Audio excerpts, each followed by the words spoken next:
Alright guys, in this video we're going to lay out a 5-piece 90-degree 5-piece fitting. It's 3-inch pipe.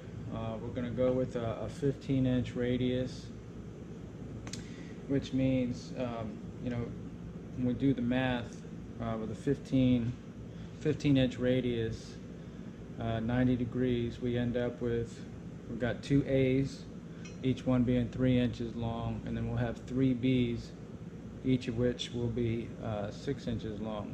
So altogether our piece is going to be 24 inches. Now this one has been cut to 25, so we'll have a 1-inch drop piece there. The first thing we want to do is section our pipe, and to do that we use receipt paper. We're going to put 4 sections on this pipe for top, bottom, and then each side, so that we can lay out our miters.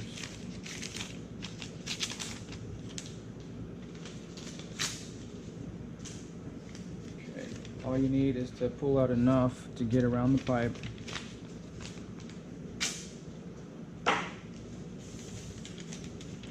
All we do then, do it down here, wrap the paper around it just like a wraparound, square it up.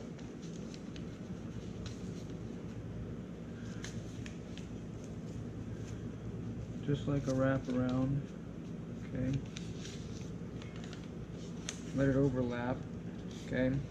Then where it overlaps, you wanna cut it across. Okay. Get rid of those excess pieces. Now what you have is a piece of paper the exact circumference of your pipe. Now we want to get 4 sections out of this, so every time you fold it, you get twice the number of sections. So we fold it once, we got 2 sections.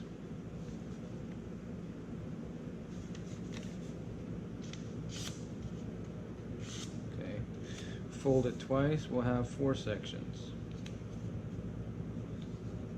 If we fold it again, we'll have 8 sections. Fold it again after that, 16 sections. Okay, but now that we got our 4 sections there, we need to cut a couple notches in the corners on the side of our receipt paper, not the front. We'll end up with our notches opposite each other, and we want them running around the pipe.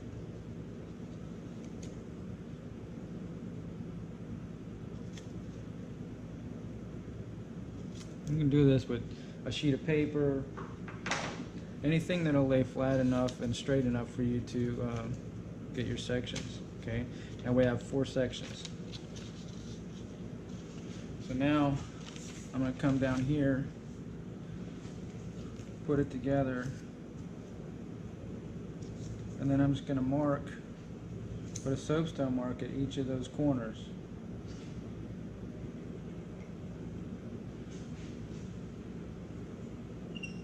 This is more accurate than doing the math and figuring the length of each section, unless you're pulling a measurement around the actual piece of pipe that you're working on. And to transfer these lines down the pipe, I use just a piece of angle. That's very handy.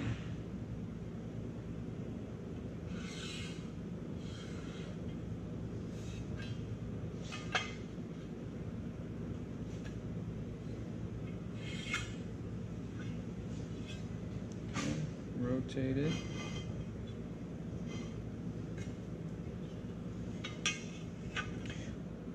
It doesn't matter which side you use for top, dead center, or sides, or whatever.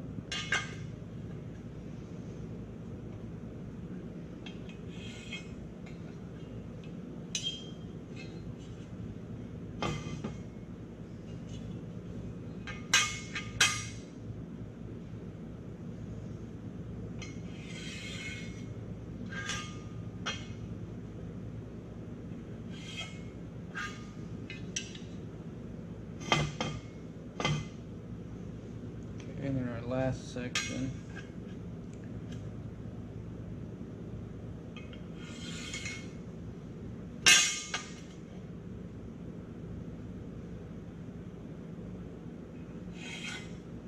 Okay.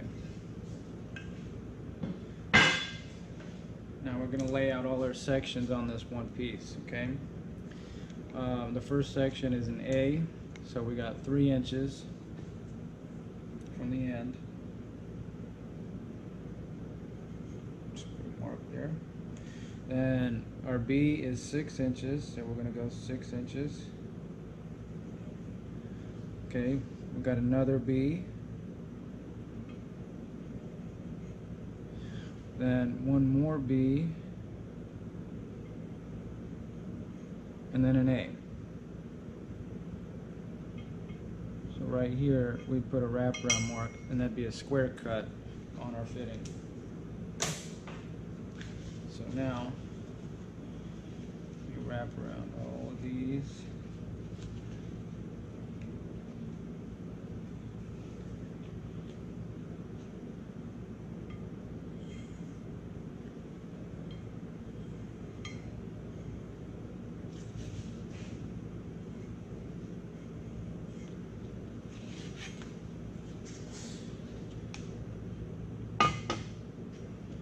These are the center lines of each of those pieces for the miters. Okay, we're going to center up the miters on these center lines. If you don't, okay, and what that means is we're gonna figure out what our cutback is for that angle. Our cut angle, being a 5-piece, we know it's going to be 11¼ degrees.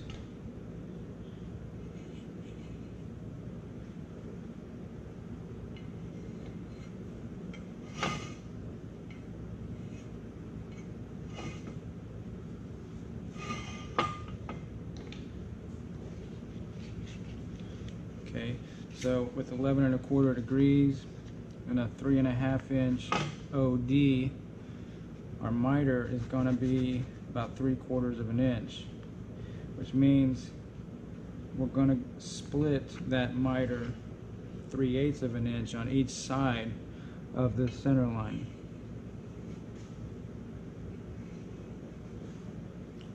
If you don't do that, what happens is you actually change the dimensions of the adjoining pieces.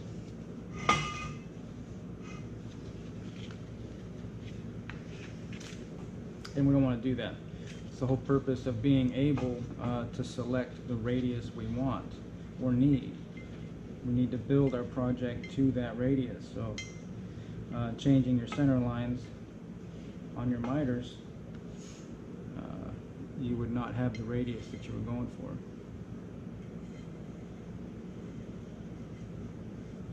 Okay, and then the square cut for A, our second A. So that one there won't be a miter, it'll just be a straight cut.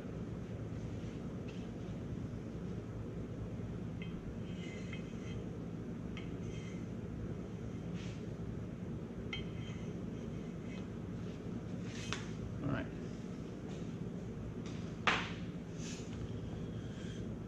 If it helps you to mark these out, you can write on them what they are. Not that at this point it doesn't matter because you've got your dimensions laid out. Alright, I'm going to use this line right here for no particular purpose, no particular reason. I'm gonna use this as my top and the other side as my bottom. So starting out, remember I said we're going to split our miter. Okay, so I'm going to go 3/8 this way, and then on the bottom I'm going to go 3/8 the other way, giving us an overall miter of 3/4 inch, which is our 11¼ degrees.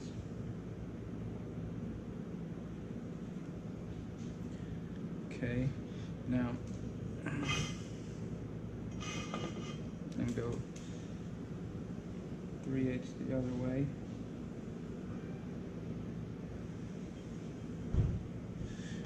Now when you connect these, they're going to cross. They should cross right in the center on the sides.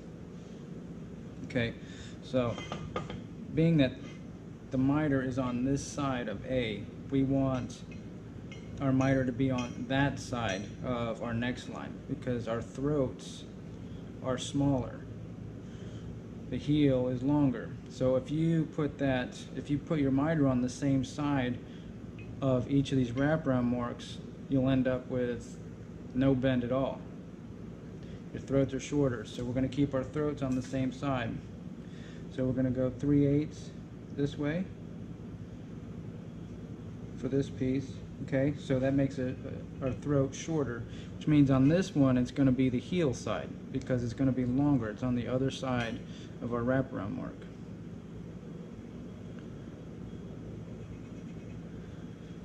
And then again, now that this is on the inside of B, we want this one to be on the inside of B. It'll be the throat for the next piece.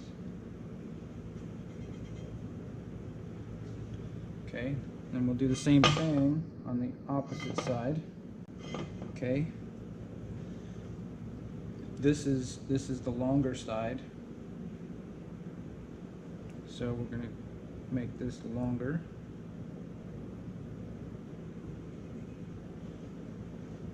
This is shorter, so we're going to mark our 3/8 on the inside of that wraparound mark, and then longer, so we're going to go 3/8 the other way. Okay.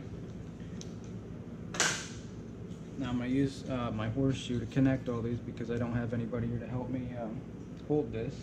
What I'm going to do is make sure I cross the center line on both sides and hit the top.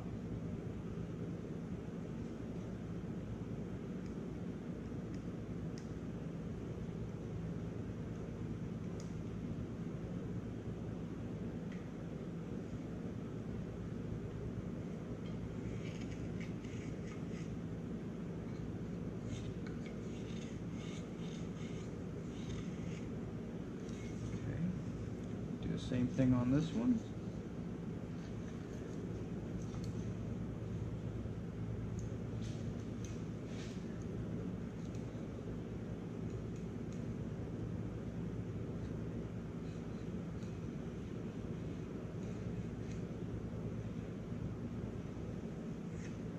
That horseshoe really makes it a lot easier to hold this right while you're marking these out.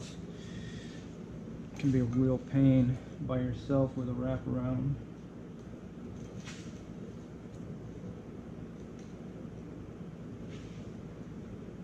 It might be a good idea too to center punch all these center marks, top and sides, just in case.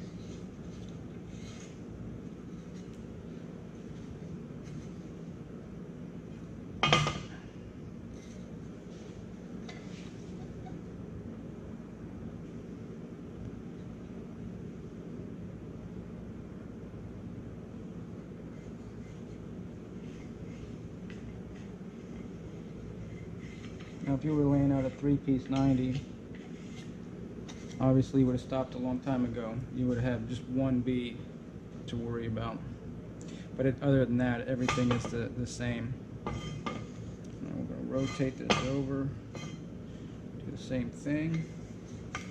That's pretty much why I'm showing the 5-piece, because if you can lay out a 5-piece, the 3 is done a long time ago.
there we have it. We have all our cut lines, our miters laid out.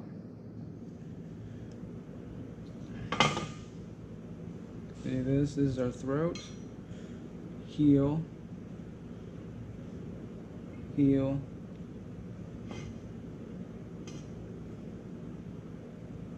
and then the opposite sides, throat, heel, throat, for all our pieces. Okay. Now you would center punch all these.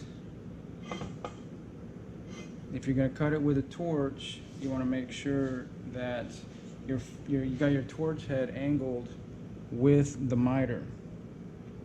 That'll save you a lot of grinding. Okay, you don't want to point straight into the center of the pipe and go around and follow, because you'll have a lot of grinding to do. You'll have to grind away the ID on those pieces, especially on the heel part. And that is how we lay out 3 and 5 piece 90s. I hope this helps. Alright guys, something I forgot to mention during the layout portion of this video. Before you cut everything apart, you see where your cut lines are at and where your quarters are. You want to center punch on each side of that cut line for every piece on each of the quarters. And that is because once you've cut this thing apart, it's almost impossible to get it perfect when you're putting all these pieces together. So center punch before and after each of your miter lines on every quarter, and then cut it apart. And as you're putting everything back together, you line up those center punch marks. Then you can use something like one of these. This is for the 5-piece fittings. It's just a piece of wood cut at 22.5 with a 22.5 degree angle on it. And remember, our angles, our cut angles are 11.25.